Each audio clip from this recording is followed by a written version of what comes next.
Hey guys, this is National Master Kevin Yang back at it with another video. So, in this video, we're playing against our Chesco member Aron, and this is another one of those games that we play. So, let's get to it. E4, B6. So, if you've seen my previous games against Aron, you've seen that I play this opening, the Owen defense, a lot. Because, you know, who doesn't like to remember old things, and who actually remembers what I say for my videos? So let's find out if Aron followed. D4, bishop b7, knight c3. So I always recommend the move bishop d3, and then after that I recommend queen e2.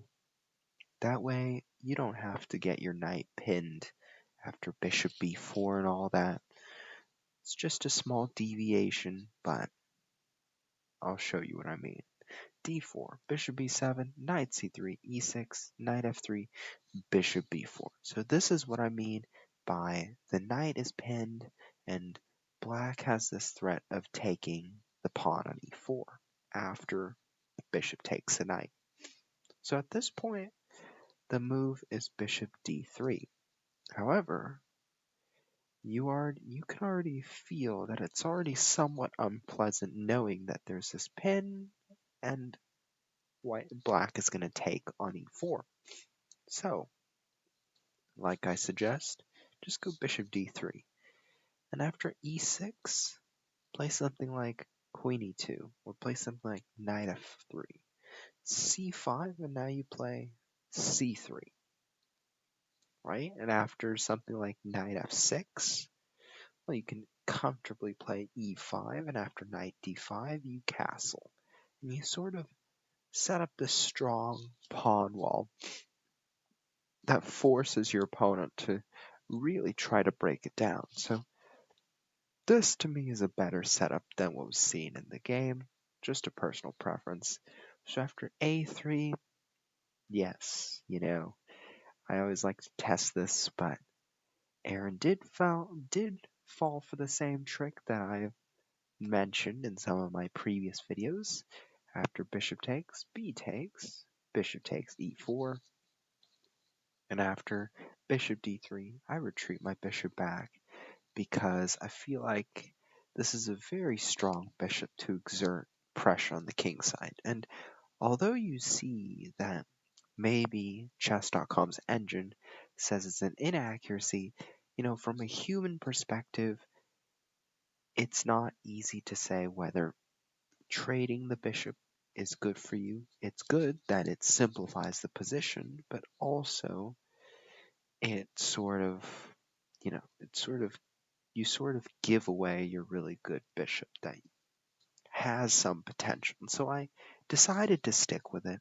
After castles, knight f6, rook b1. Rook b1 is a good move with the threat of a4, a5, castles, bishop f4, d6. So this is all normal development.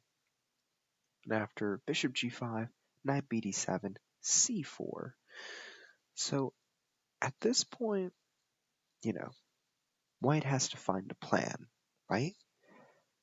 And when thinking about that plan, you got to think, okay, what is black going to do, right?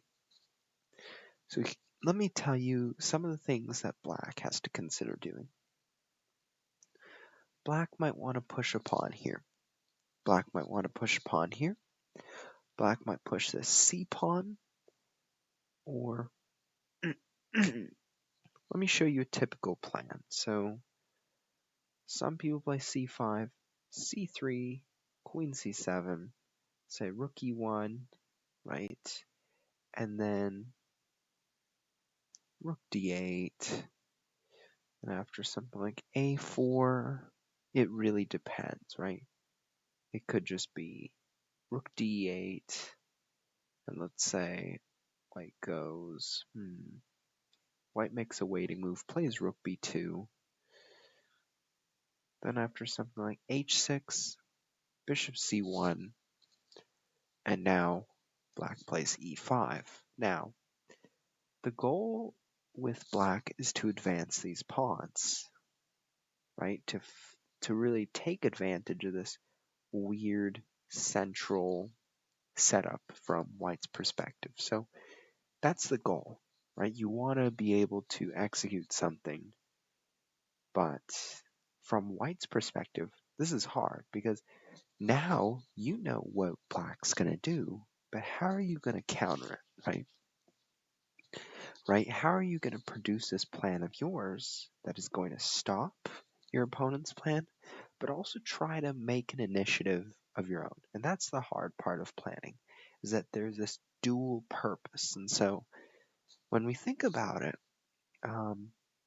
if black plays d5 right now, here are some moves white can consider. White can consider capturing because this pawn can come out. What else can white consider? White can consider the move knight e5. White can also consider the move c5, right? And after b takes, rook takes bishop. So even this could be an interesting consideration. So, knowing all those options are on the table for white, I've decided not to rush it. I played h6.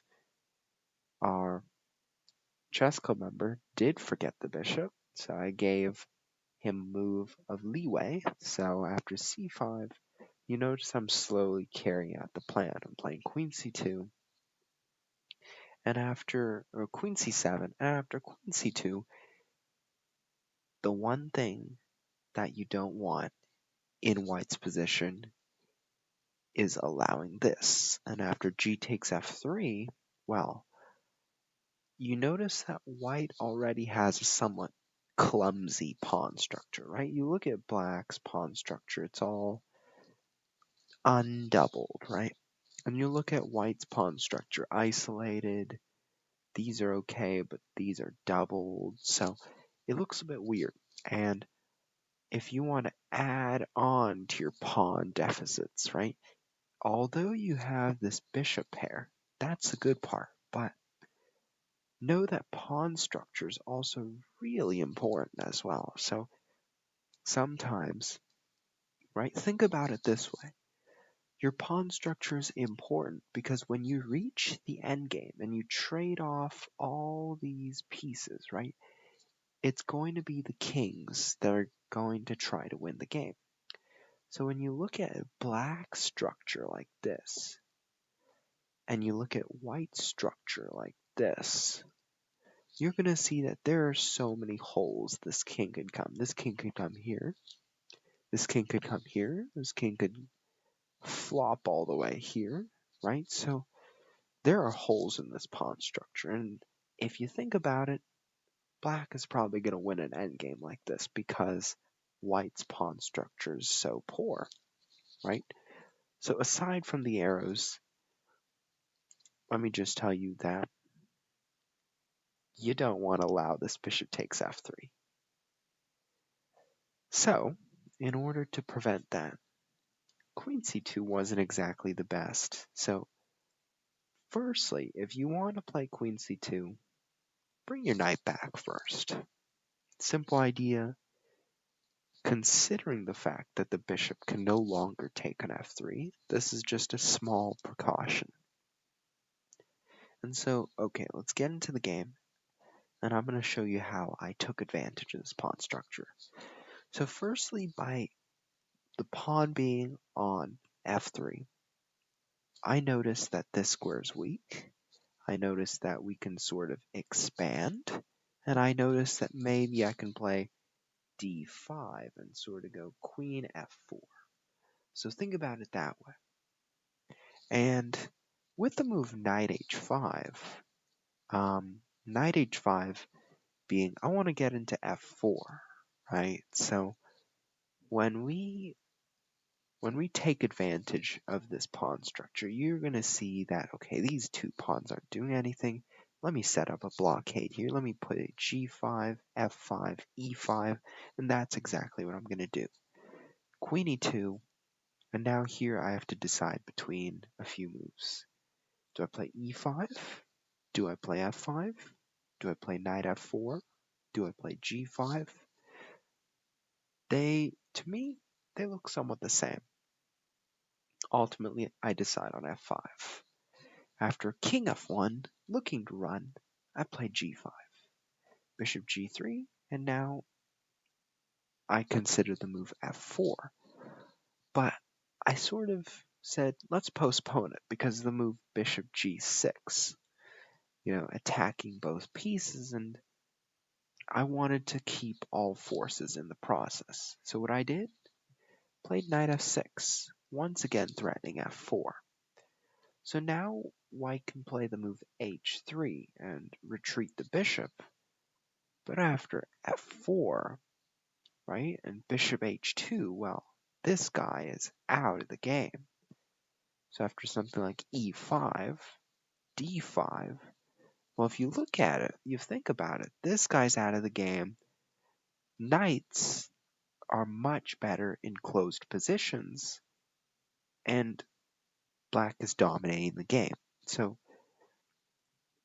I can wait to abandon the move f4. So after knight df6, d5, I played e takes d5 because the knight protects the rook protects the rook. So there are two defenders for the rook, two attackers, and we're good.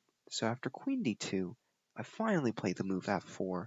Bishop takes f4, knight takes f4 actually helps me because my next idea is, you see this king here, you look at this weak pawn structure, and you sort of think, how do we take advantage of it, right? And here's how. You bring the queen over, and you bring the queen over. You see, this pawn should have been here, right? The pawn on g2 does so much to protect the king. But now that the pawn had to take f3, now I have this sort of opening. The door sort of opens. The wall falls. After rook e3, queen c8, king e1. Here's where I think, do I want to play knight g2 check and just win the rook? Or do I just want to just keep putting pressure? So I said, let's put pressure. d4, rook takes, king d1, queen c6. Now, once again, I offer two passages of entry. Here or here. So the queen's very powerful in this situation, especially with the help of this knight. This knight is sort of facilitating the attack, keeping pressure. So after king c2, queen takes f3, bishop e2, I can take with the rook, but I decide to play d3, and here's what I mean. Bishop takes, knight takes, queen takes, and rook e2. This is a way to win the queen, because after king moves, queen takes queen, so queen has to take, then queen takes. Okay, so let's get past that. So our opponent our opponent Aron played king b3, rook takes e2, and then queen takes a2, and you see I'm having a little fun here, going with a checkmate, bam, with the knights, and checkmate. So, why did I win the game? Here's why. First of all, central pawns are very important, so think about that. And second of all, I was patient, right? So other than this bishop slip, the slip of the bishop, it really came down to bishop takes f3. This move helped create my long-term plan, my counterplay, and just everything that happened in the game, this sort of explosion that happened. And so I hope you enjoyed the strategical maneuver. Thank you.